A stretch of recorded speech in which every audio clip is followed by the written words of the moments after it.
आज सारा ओडिशा रे जो भली भाव वैप्लविक परिवर्तन आपण माने लक्ष्य कर सामाजिक क्षेत्र राजनीतिक क्षेत्र में अन्य सब क्षेत्र में आपण मान मानसिक क्षेत्र में ठीक से भली दिने इंग्लैंड रे एभली एक अभूतपूर्व जनजागरण देखा देइछला जन लेखक जरिया से लेखक के जानते जॉन यूफ्रेड सी जो इंग्रेजी भाषा रे बाइबल अनुवाद कले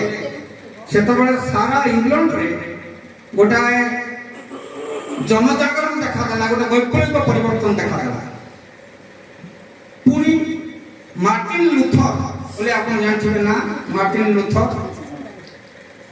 जिते बाइबल को जर्मनी अनुवाद कले से सारा यूरोप एक वैप्लविक परिवर्तन आना मोर कहबार कथा होची जे जेतेबेले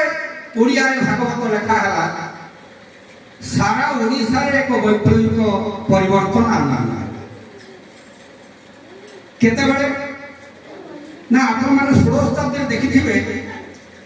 जेतेबेले भारतीय साहित्य रे शंकरदेव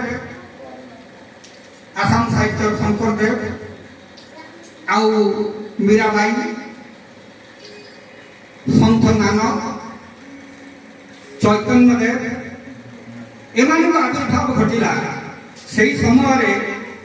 जगन्नाथ दास आविर्भाव घटला 16 शताब्दी जहाँ जन्म 1490 बोली कहुई एवं मृत्यु 1550 मात्र 60 वर्ष से बंची थे ता भितर ये वैप्लविक परिवर्तन आनी कि ना जिते संस्कृत भागवत ये थिला पवित्र ग्रंथ केवल ब्राह्मण मान एकचाटिया केवल ब्राह्मण माने व्यवहार करेंगे अन्य मैंने कहीं पढ़ी पारे ना समाज में एक प्रकार परंपरा था जगन्नाथ दास ये बाड़ को भांगी जगन्नाथ दास निजे थिले ब्राह्मण जातीय ब्राह्मण घर कपिलेश्वर प्रशासन पुरी जिला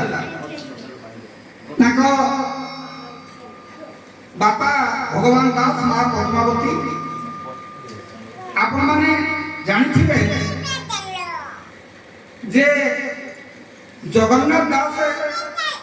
ओडिया रे भागवत लिखले काहे ना पद्मावती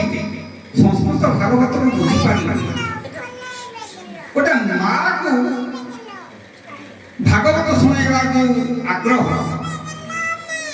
सी 18 वर्षर पुओ कम कर दियो 18 वर्षर पुओ जगन्नाथ दास सी ओडिया रे अनुवाद कले भागवत आपण माने देखुथिबे ओडिया रे जो अनुवाद कले ये आक्षरिक अनुवाद है आक्षरिक अनुवाद को मध्य से ग्रहण करि नांती इति पाई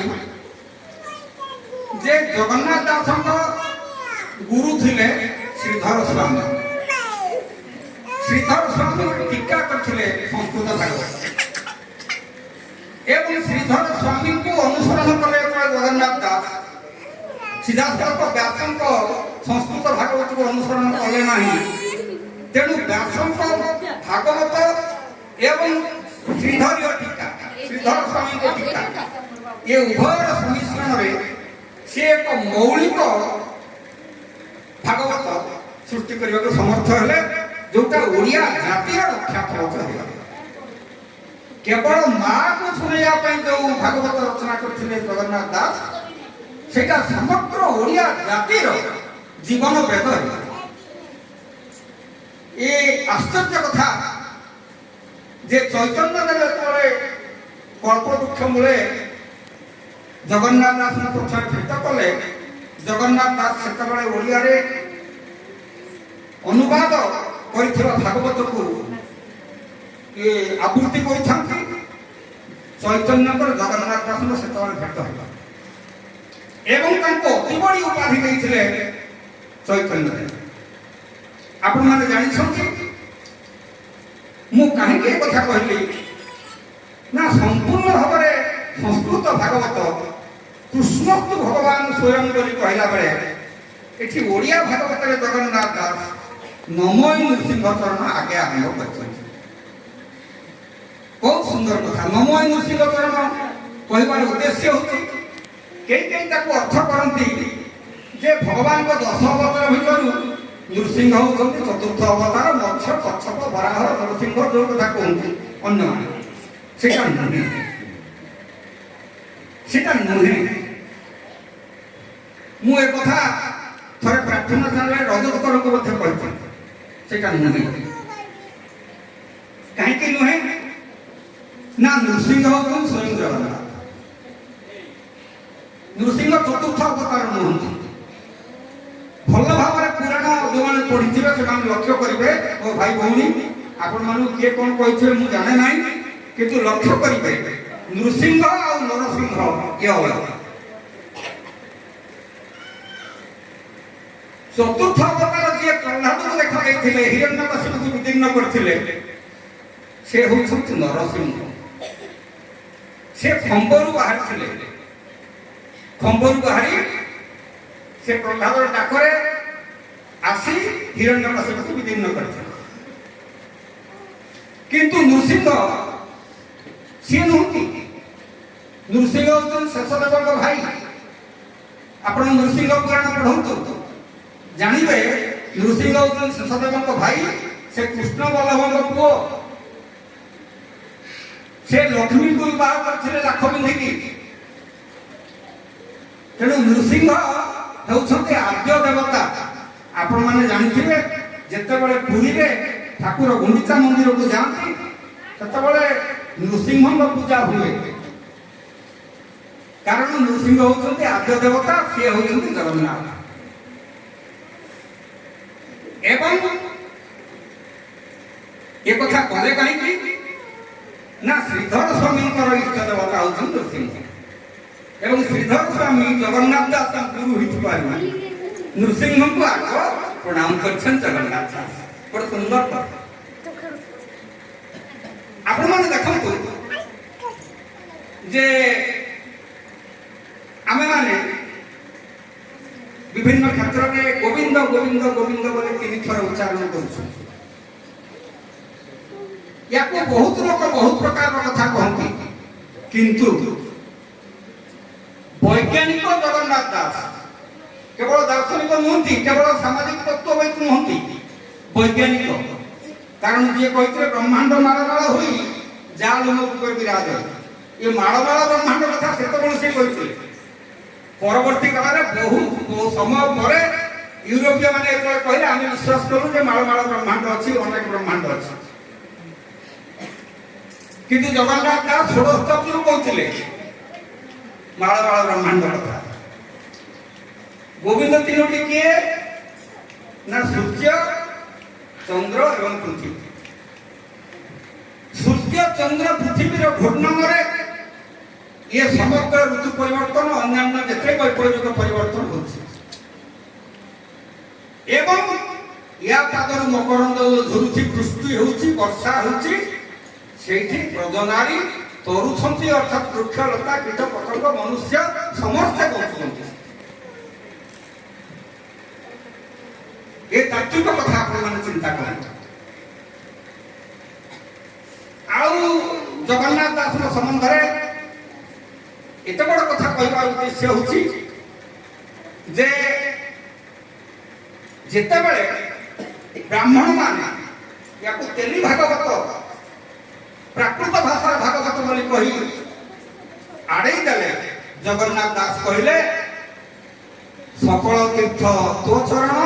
पत्रिका जी या अर्थ कौन भगवान को समर्पण कले भगवान का चरण तले आश्रम देले कौन पाप रहिबो नहीं कौन असुविधा रहिबो नहीं कि तात्विक अर्थ कौन तात्विक अर्थ होती षोडशताब्दी जो समाज भितर जो प्रकार गोटाए भेदभाव चलता आपण मैंने जानते अस्पृश्यता निवारण बलराम दास लिखिले लक्ष्मी पुराण ଲକ୍ଷ୍ମୀ ଚଣ୍ଡାଳ ଘରେ ଯାଇ